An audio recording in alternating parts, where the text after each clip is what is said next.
Kama tunavyofahamu wote, mwaka huu ni mwaka wa uchaguzi mkuu. Mwaka wa 2025 ni mwaka wa uchaguzi mkuu. Huu ni mwaka wa uchaguzi mkuu kwetu Tanzania. Ni tukio muhimu kwetu sote. Nchi yetu ni nchi ambayo iko kwenye mifumo ya vyama vingi. Ilianza kabla, lakini mwaka 1995 kama tunavyofahamu, nchi yetu ilianza mifumo ya vyama vingi kwa kuingia katika uchaguzi wa vyama vingi. Tunamshukuru sana Mwalimu Julius Kambarage Nyerere, mtumishi wa Mungu na baba wa taifa, kwa sababu kwa kweli yeye ndiye aliyeamua wakati ule. Ile kura ya maoni ilipofanywa, ilionekana ambao walitaka twende kwenye vyama vingi walikuwa wachache sana. Na inasemekana ni mfumo wa vyama vingi wakati ule walisema labda 20%, lakini Mwalimu Nyerere akasema hapana, lazima tuingie kwenye mfumo wa vyama vingi. Na akasisitiza kwamba msipoingia kwenye mfumo wa vyama vingi, vinginevyo upinzani utatoka ndani ya chama kimoja. Kwa hiyo ndugu zanguni, uchaguzi ni zoezi muhimu sana, kwani tukifanya vizuri utatupatia viongozi bora na wazuri. Kwa nini mifumo ya sera ya uchaguzi ibadilishwe? Kadiri ya mang'amuzi, uchaguzi wa 2019, 2020, 2024 haukuwa wa halali wala wa haki. Unamhakikishiaje mwananchi huyu kwamba uchaguzi mkuu utakuwa halali? Tangu uchaguzi wa serikali za mitaa ufanyike, bado hata miezi 6 haijapita. Leo unawezaje kuhakikishia watu kuwa uchaguzi mkuu utakuwa wa haki? Kasoro zilizobainishwa uchaguzi wa 2024 hazijarekebishwa wala kujibiwa. Kasoro kama za watoto kuandikishwa, watu waliofariki au kupotea kuandikishwa hazijajibiwa. Hakuna aliyesema huyu mnayesema alifariki huyu hapa, hatujaonyeshwa. Pia wahusika bado hawaoni. Vyombo vya ulinzi na usalama kama sehemu ya uchaguzi ni shida na kasoro. Tume ya sasa haifai.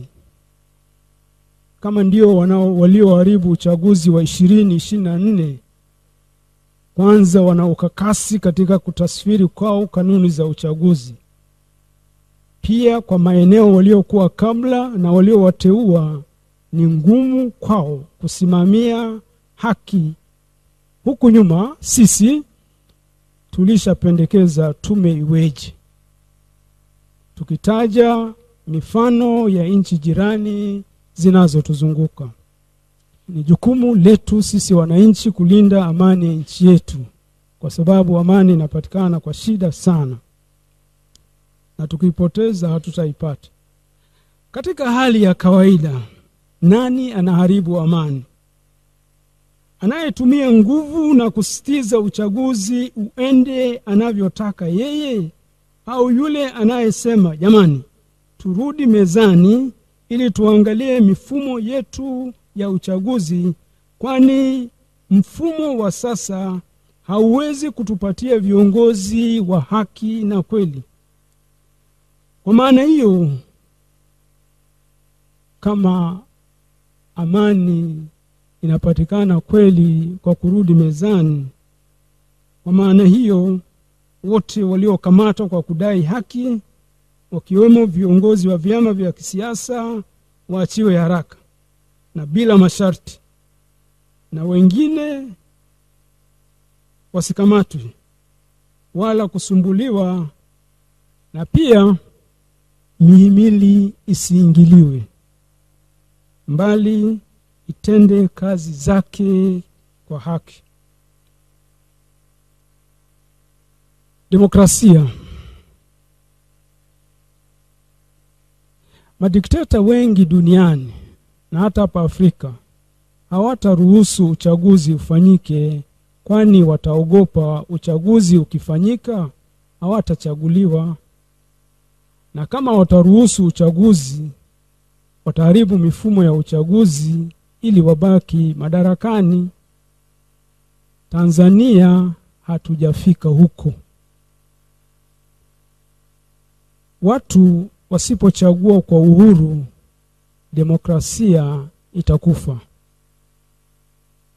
Hii ni nchi ya waelewa, nchi ya wastaarabu, nchi ya wachamungu na wenye kupenda demokrasia na amani. Katika misingi ya demokrasia, mamlaka ya serikali yanatokana na serikali iliyochaguliwa kihalali. Demokrasia ya ukweli, viongozi watawajibika kwa wapiga kura. Kura ni wakala wenye nguvu. Wananchi wasiporwe nguvu yao ya kupiga kura na kuchagua. Kasoro zilizojitokeza zinapaswa kurekebishwa haraka, na kukiwa na nia ya dhati kutoka kwa wahusika, muda unatosha kabisa kufanya hayo marekebisho kabla ya uchaguzi mkuu. Wito ya kwanza, tuiombee nchi yetu iwe nchi ya amani na kuwa na viongozi wa haki na wazalendo. Ya pili, sauti na vilio vya watu visikilizwe. Tatu, wahusika wakae na wadau wote wa uchaguzi kuruhusu mabadiliko yale ya lazima kabla ya uchaguzi mkuu. Mwisho, kila mtu amwogope Mungu na kuisikiliza dhamiri yake, sauti ya Mungu inayozungumza ndani mwetu. Mwisho, kwa ninyi ndugu zangu Wanalindi na wengine mlioko hapa na watu wote wenye mapenzi mema na nchi yetu, na watakia Pasaka njema ya furaha na amani.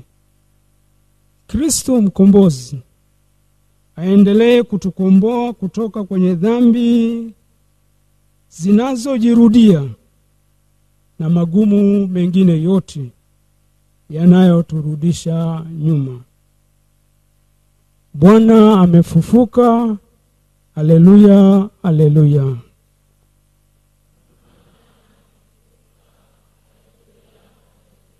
Bwana amefufuka.